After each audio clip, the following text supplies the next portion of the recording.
My name is Ty Franklin, and in this video, I'm going to be showing you how to find and close wholesale deals from start to finish. I've been a full-time real estate investor for 4 years. I've done fix and flips, but my primary focus is in wholesaling. So I'm going to be breaking down the simple process so you can find and close your next wholesale deal.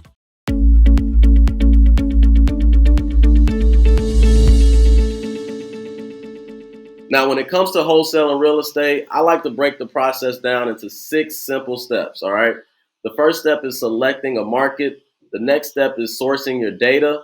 Following that is your lead generation, the acquisitions, dispositions, or finding a cash buyer, and then finally the closing process. If you're able to simplify the whole entire process, you'll be able to easily repeat the process and create a system so that you can consistently close wholesale deals. And I'm going to break down and jump into each one of these steps in the next slide, so follow along. So the first step is selecting a market. And here's some tips to help you select a good market that you want to be able to wholesale in, that you can consistently close deals in. So you want to look for markets that are good rental markets. Now, a strong rental market pretty much indicates that there's a demand from buy and hold investors who are often key buyers for wholesalers. And generally, buy and hold investors, they're willing to pay a little bit more for properties versus those fix and flips investors, because those fix and flippers, they need to get the properties at such a lower discount in order to make a bigger profit. On the contrary, the buy and hold investors, they can pay a little bit more because they're holding the property for cash flow and not an equity play. The next thing is you want to look at affordable housing market, right? What the median prices are in those areas. So you want to look at areas that is affordable for retail buyers, for the middle class, quote unquote, or people that are able to qualify for these loans, right? To be able to purchase these properties. And then you want to be looking at these properties, the average median prices, where it's not too much for a cash buyer to purchase. They don't have to leverage so much capital. So those markets where the purchase prices or the asking prices of the homes are a little bit lower seem to be a little bit more beneficial for wholesalers. These properties aren't overly expensive, and you'll be able to sell it to either cash buyer or even a local buyer in the market.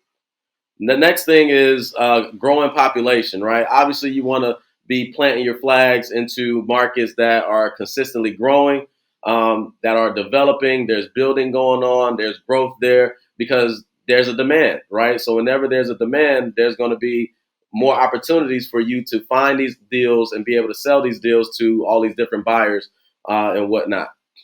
Next is high investor activity. Obviously, that goes into the growing population. If there's a growing population, that means there are a lot of investors that are in those markets that are investing in the area, purchasing properties, fixing and flipping, rehabbing, or just purchasing those properties to hold on to them as rentals. And those are areas that you want to be in when it comes to wholesaling real estate.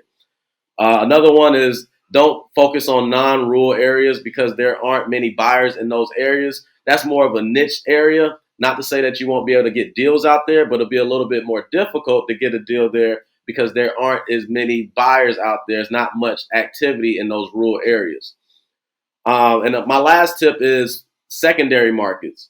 Now, you have your main major cities, but what are good markets are going to be those outer skirts secondary markets right outside of those major cities, because the price points are going to be a little bit lower, but they're not going to be too much further away from those major cities, right? So about 20 to 30 miles outside of those major cities are going to be good areas or good markets for you to start in to get wholesale deals.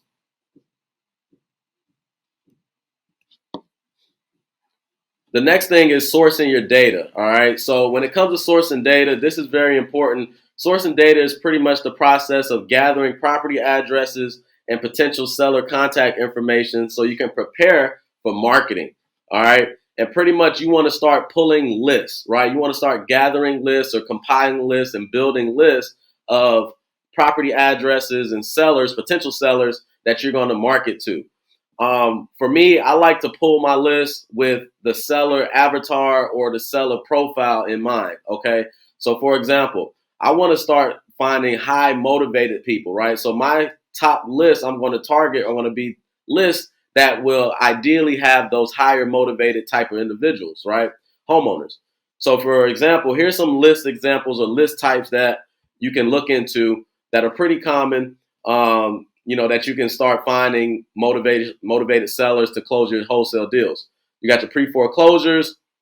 Obviously, those are people who are behind on mortgage or back taxes and their house is going to get foreclosed on.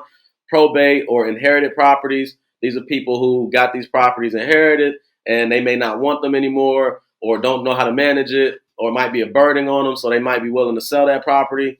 Your absentee owners, people who do not primarily occupy the property. The properties might be vacant or it might be rented out with tenants. So, these are, tired landlords, a type profile for this potential seller. You got people who have code violations on their properties, which means the properties aren't up to code. Maybe it's busted windows, there's trash in the driveway, the grass is too high, roof is tore up, just not good in the neighborhood. So the city is putting notices on the house and things of that nature. Um, Tax delinquent, people that are behind on their taxes for the year. This ultimately leads into foreclosure. So this is a motivated seller.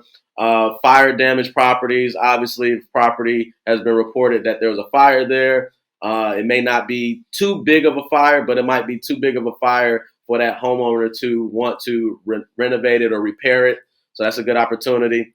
Water shut off.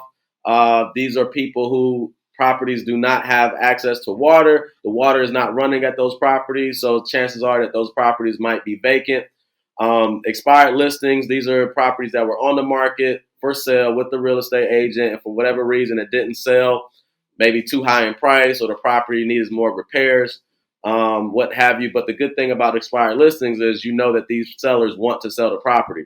Senior owners, obviously, these are people who are a little bit older. If they're living in like a two-story house and they want to, kind of downsize to more so of a ranch style single level property, or even go to a, senior citizens home community. There's a lot of those opportunities out there as well. High equity, people who have a lot of equity in their houses, they probably paid off the property and they want to relocate or whatever the case may be. And then lastly, vacant land.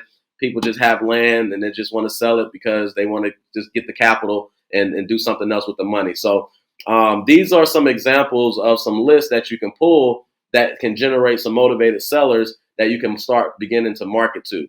And now the second part of pulling the data is going to be skip tracing and getting those property addresses, getting those property at the sellers' phone numbers and contact information.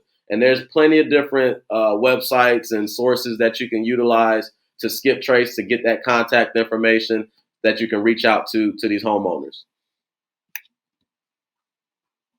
Now, the next part of data sourcing is, you might be asking, well, how do I build these lists or where do I get these lists from, right? Now, I'm going to go through a few different steps here. You got driving for dollars. Driving for dollars is pretty much riding around in the neighborhood or even utilizing Google Satellite and looking for properties that might seem to be in distress. They may have, like this picture here, this property has, bushes and things like that, uncut grass, doesn't look well kept or well maintained. So this might be an ideal property for you to reach out to and add to your list of driving for dollars to start to begin to market to. Okay. And with driving for dollars, there's different softwares. One I like to use is REsimpli. You can use the app while you're driving around in the neighborhood and you see that property, you click on that property, you'll be able to skip trace it, find that homeowner's contact information right then and there. So you can even call them right while you're in front of the home, or you can send them like direct mail or postcards from the app to that potential property owner's mailing address. So that's a good software to use, when you're driving for dollars to build a list of these distressed looking homes. Next, you have like data software companies. There's plenty of them out there. Your prop streams, your prop wires, your deal machines. These providers, they have software where you can, export lists of certain properties, certain lists in different areas and zip codes, etc. You can utilize the filters and create lists and build your lists and export them a little bit quicker than it would to be driving for dollars. You can go to the local courthouse to get records as well. in the city or the market that you're in. You can go to county or city websites, do a Google search to find certain lists there as well, like your code enforcement, code violations, tax delinquent, things of that sort. Networking with realtors, reaching out to realtors to see if they have off market or pocket listings, that you can submit offers on prior to them going on the market. The water company, going to the water company and seeing if you can get a list of those properties who are delinquent on the water bill, or the water is not even turned on, right? The fire department to get those fire damaged properties as well. And then lastly, a good method is, referrals and social media. So these are some ideas so you can start thinking about how to build lists various different ways. And all of these things work. It's just a matter of how consistent you are with working it. Now, step three, we're going to get into lead generation, which is pretty much marketing, right? In wholesaling, two of the most important aspects of wholesaling is marketing and acquisitions, right? And we're going to get into acquisitions next. But you always need to be marketing, okay? And there's various marketing channels that you can utilize to generate leads. But ultimately, once you have your list skip traced and you got your list that's pulled that you want to start marketing to your target market, your target list, then you want to start marketing to that list, right? So whether you want to use cold calling or SMS, which is low cost, it's more of a proactive approach. It's a little bit intrusive, right?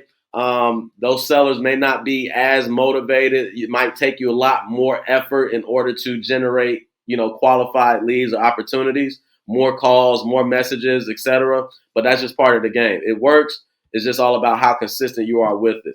Next one idea would be direct mail. These particular homeowners, if they call you back, those are ones that's going to be usually higher motivated, right? It can be a little bit costly, it's more reactive, but you can generate big profits with direct mail. Pretty much you're sending out mailers and postcards to homeowners, and if they call you back, then these people are generally more motivated and interested in selling their properties, okay? And there's softwares you can use for cold calling and direct mail. REsimpli is one of the CRMs that I use. So I utilize them as well when it comes to sending out postcards, mailers, and then utilizing their dialer to make cold calls as well. You got some other ones here, pay per lead or pay per click. This is more so in regards to like Google ads. It's a little bit more expensive, but it's higher motivation, bigger profits. It's a little bit more reactive.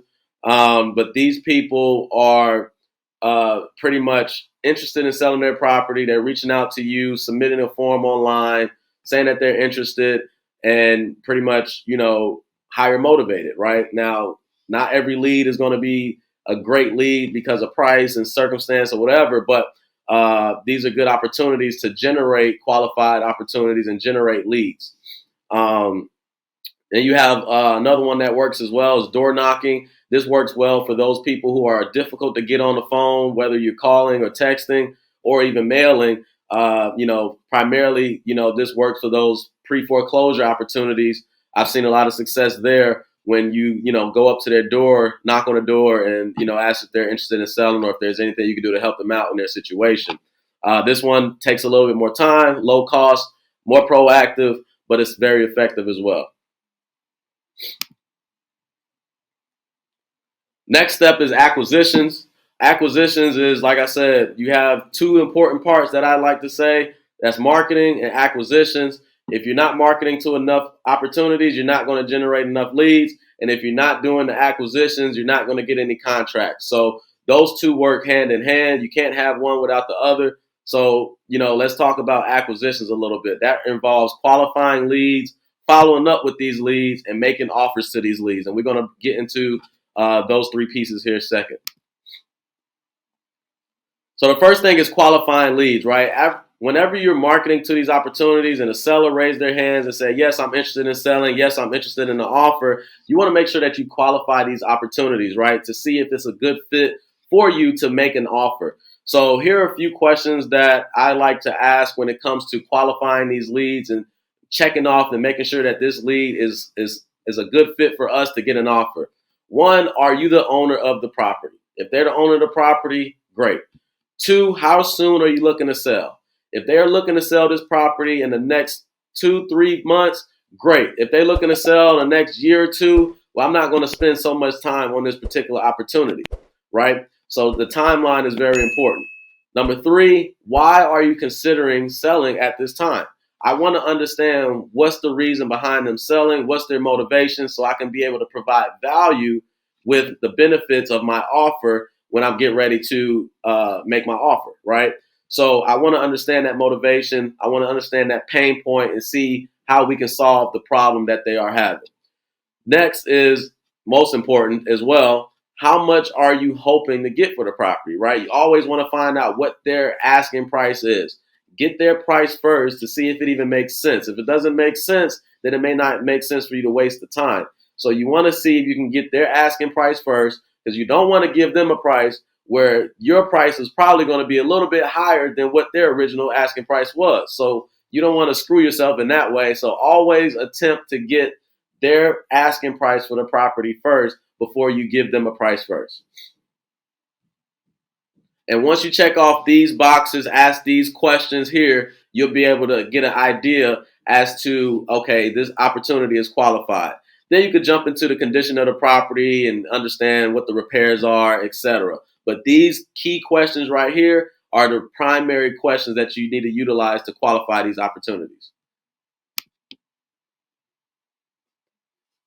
The next step, the fortune is in the follow up. Follow up, follow up, follow up. All right. So the first thing in following up, a lot of times you're not going to get a deal on the first call or the second conversation or even the third conversation. It's going to require you to make consistent calls over time. So your follow up system or your follow up process needs to be on point when it comes to this.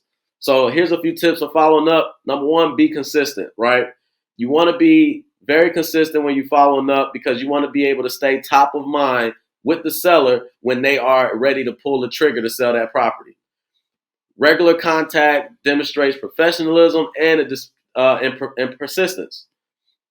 Now, what you want to do is you want to create like a follow-up schedule every 1 to 2 weeks.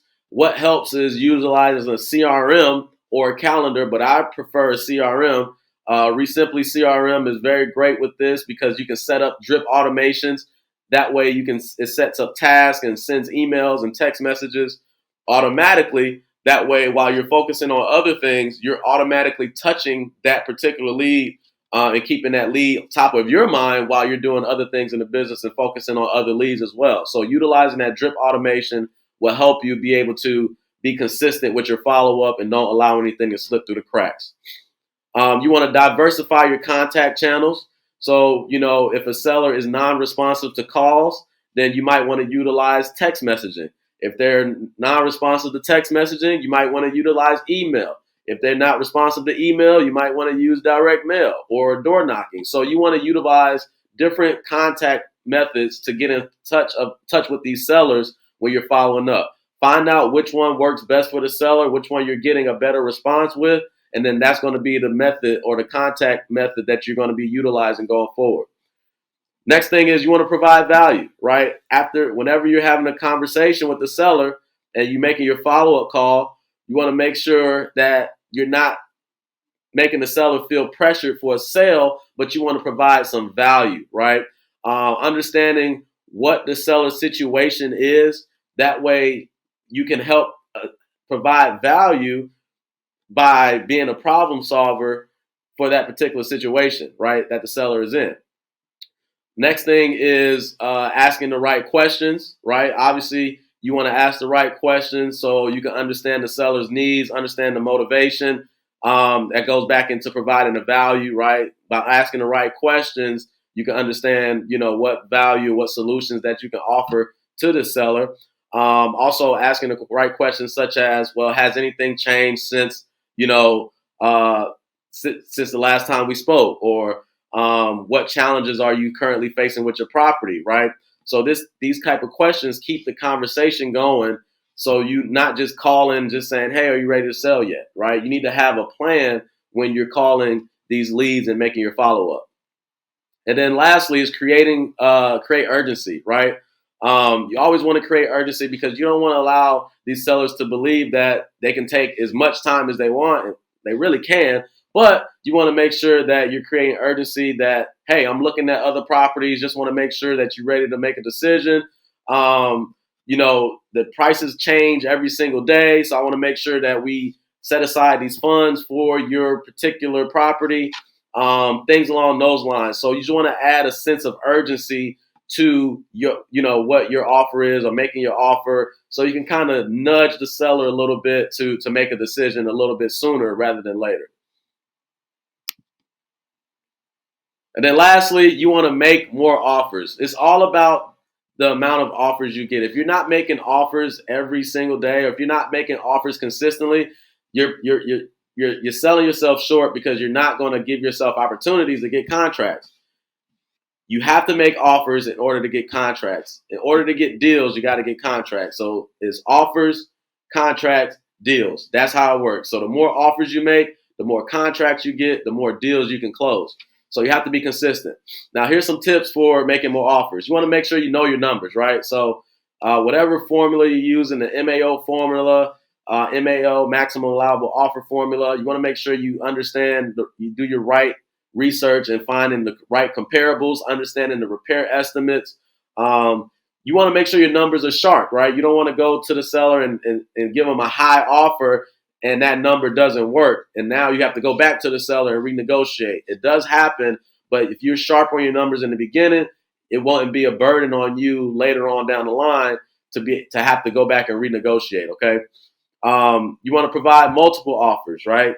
This gives the seller options, right? You can do a cash offer, and you can do two cash offers. You can do what I like to do is a cash offer, a higher cash offer with the seller with the seller covering the closing costs, or a lower cash offer with the buyer covering the closing costs, right? So that gives the seller more options. And who doesn't like options? Everyone likes options. If you give them some options, they'll be able to choose one of them and move forward with it. Also, creative offers as well, like seller finance and subject to. Those are some other situations as well. Some different options you can offer them. But creating the multiple offers will increase your chances of them working with you because you're not just tying them down to one number. It allows them to be able to choose and it shows your flexibility and what solutions that you can provide for these sellers, right? When you're making your offers, you want to explain your benefits, right? That you're paying all the closing costs and fees, right? No attorney fees, no closing costs, as is condition, no realtor commissions that they have to pay. You can do other things, right? Other benefits based off of your conversation and what their needs are. You can offer assistance for moving, right? You can offer storage assistance, okay, for them to store some of their furniture and items, personal items, right? And you can also do, post-closing occupancy. Basically, is post-closing occupancy is when you close the deal on a specific day and you give them, 2 to 3 weeks after the closing date to move out. But on that closing day, they're able to get some of the funds from the deal so they can do whatever they need to do, right? If they need a little bit more time. So you want to make sure you explain your benefits when you are making your offers. Next thing, you want to anchor your cash offer. You're making cash offers, anchor your cash offer. Start with a lower cash offer below your maximum allowable offer. That way you can reset the seller's expectation, and also it provides you a little bit room for negotiation, right? If you need to negotiate. So a lot of times people want to negotiate, sellers want to negotiate, and you want them to have the feeling that they won, right? So whenever you're able to anchor your offer lower, you reset their expectation, and then they come in at a little bit higher than that, and you can have the opportunity to meet in the middle to make them feel like they won the deal. Okay. Um, Next thing, obviously, you want to establish trust. The way you can do that is by, explaining the process, the closing process. Once they accept the offer, what are the next steps? How is it going to look? Kind of paint a picture for them of what's going to happen next so they can actually visualize the next steps and build that trust, and you have that credibility with that particular seller lead. And then lastly, which is most important, is follow up on all your offers, right? There are going to be a lot of situations in which you make offers and the sellers will not accept the offer. That's fine, but you want to make sure you continuously follow up, right? Until they sell that property to you or to someone else, or they tell you, do not call me ever again, right? So make sure you consistently follow up on these offers, ones that you did make and they accepted, and the ones that they did not accept, okay? You want to make sure you stay on top of those because you're going to be able to create opportunities by being consistent and persistent with the follow-up. Now you done got your property under contract, you done made your offer. Now it's time to get into step 5, which is the dispositions, right? Finding cash buyers. And there's so many different methods that you can find cash buyers, so many different ways. Here are a few ways to find some cash buyers. You can use data software like your prop streams, your prop wires, your deal machines, things along those lines. You can utilize the MLS, the multiple listing service, right? You can put the deals on the market, list them or whatever to find cash buyers. You can reach out to real estate agents, realtors, and see if they have a network of cash buyers that they work with. Because a lot of times realtors and real estate agents, they work with fix and flippers who are cash buyers and they list their properties for them. So they may have a network of those type of individuals who are looking for more projects to purchase property. So connect with real estate agents, things along those lines.